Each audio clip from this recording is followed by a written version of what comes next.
PT를 받아봤는데 돈을 날린 것 같다고 생각해 본 적 있으신가요? 혹은 PT를 아직도 싼 곳만 찾으시나요? 오늘 영상 끝까지 확인하시면 좋은 PT 선생님을 고르는 방법과 좋은 PT 센터를 고르는 방법을 소개해 드리도록 하겠습니다. 그럼 영상 바로 시작하도록 하겠습니다.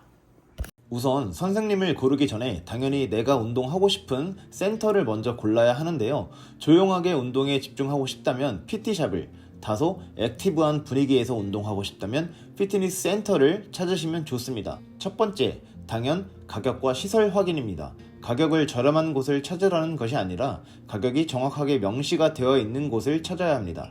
가령 네이버의 수원역 PT, 마곡 PT 등 본인이 활동하는 지역 근처에 운동센터를 검색했다면 네이버 플레이스에 가격이 적혀 있는가 혹은 가격표 이미지로 보기에 가격이 정확히 명시가 되어 있는가를 확인하는 것입니다. 아무리 평이 좋다고 한들 시설이 너무 위생적이지 못하거나 복잡해 보인다면 운동 가는 것이 즐겁지 않을 수 있기 때문입니다. 또한 가격의 경우 네이버에 명시가 되어 있지 않다면 톡이나 전화 상담을 통해 가격 문의를 해보는 것도 좋은 방법입니다. 이때 정확한 가격은 방문을 해야지만 알려줄 수 있다고 하는 곳은 피하시는 게 좋습니다. 가격 정찰제가 아닐 확률이 높고 다소 불공정한 금액으로 PT를 받을 수 있으니 주의하셔야 합니다.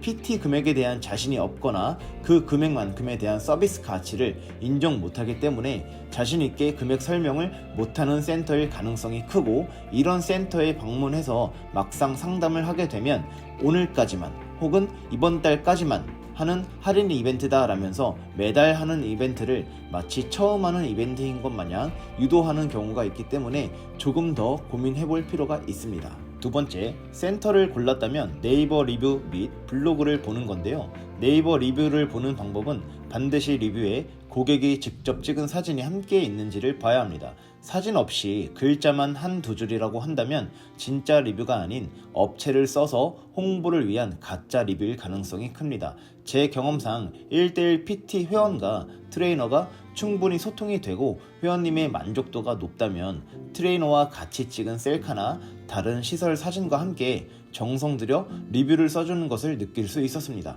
또한 센터에 공식 블로그가 있다면 블로그에 PT 회원에 대한 비포, 애프터 혹은 수업 모습 등 PT 잠재 고객에 대한 충분한 정보가 있는지도 본다면 PT를 결정하는 데 큰 도움이 될 수 있을 것입니다. 세 번째, 리뷰까지 봤다면 이 센터의 SNS를 확인하는 것인데요. PT 커리큘럼과 어떤 철학을 갖고 트레이닝을 지도하는지, 센터에 대한 분위기와 어떤 방향으로 PT를 하고 있는지 확인이 가능하기 때문입니다.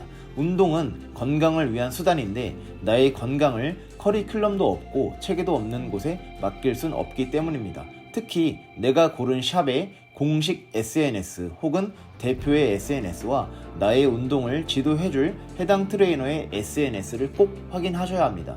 성장 욕구가 강하고 이 일을 진심으로 자랑스럽게 여기고 사랑하는 트레이너라면 자신이 얼마나 이 일에 진심이고 열정적인지 SNS에 자랑하기 때문인데요. SNS를 통해 해당 트레이너의 성향을 간접적으로나마 확인할 수 있습니다. SNS에 들어갔는데 맨날 술 먹는 사진만 올라온다면 아무래도 신뢰가 가지 않겠죠. 네 번째, 해당 강사의 프로필을 확인하는 것인데요. 정말 중요한 부분입니다. 프로필을 볼 때 참고해야 되는 것은 나의 운동 목적에 맞는 자격 사항이 있는지 확인하는 것입니다. 가령 나의 운동 목적이 다이어트라면 다이어트와 관련된 영양 혹은 각종 다이어트 관련 교육 자격증이나 수료증이 있는지 확인하는 것이고, 운동 목적이 재활, 교정이라면 관련된 재활 교정 자격 사항이 있는지 확인하는 것입니다. 추가적으로 바디 프로필 경험이 있거나 대회 입상 이력이 있는지도 꼭 확인해야 하는데요. 이 같은 경험이 없는 트레이너라면 결코 다이어트를 하고 있는 회원님의 마음을 이해할 수 없기 때문입니다. 가장 좋은 건 웨이트 트레이닝 자격증, 바프, 시합 경력과 함께 재활 및 교정, 관련 자격증이 있는 트레이너라면 좋은데요. 운동 중 발생할 수 있는 통증이나 일상생활 통증을 함께 케어해 줄 수 있기 때문입니다. 또한 기본 자격증 1개만 있고 나머지는 전부 대회 수상 이력만 있다면 조금 더 고민해 볼 필요가 있습니다. 자격증이 그 사람을 대변해 주지는 않지만 자격증, 스로증이 많이 있을수록 현재에 안주하지 않고 끊임없이 노력하는 트레이너라는 것을 짐작해 볼 수 있습니다.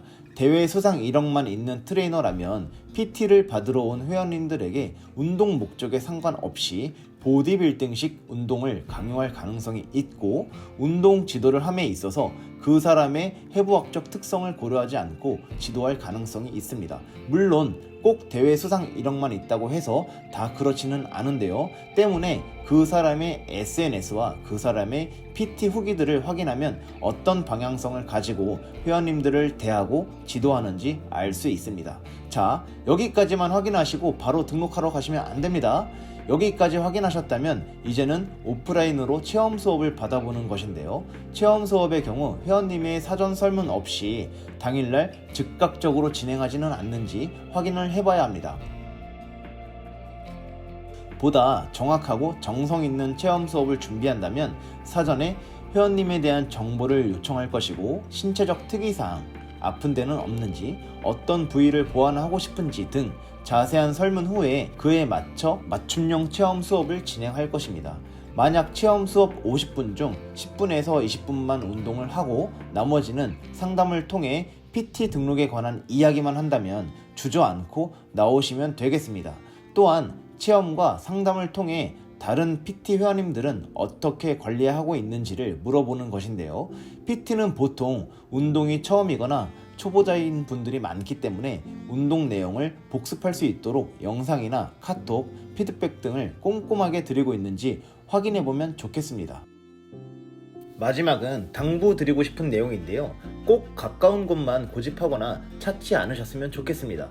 PT는 적게는 1회당 5만원부터 많게는 8만원까지 하는 적지 않은 비용을 지불하고 받는 고가의 서비스인데, 이런 고액의 서비스를 단순히 가깝다고 다니기만 한다면 너무 아깝기 때문입니다. 자, 이렇게 오늘은 좋은 PT 선생님을 고르는 법에 대해서 알아봤는데요. 오늘 영상이 도움이 되셨다면 좋아요와 구독 부탁드립니다.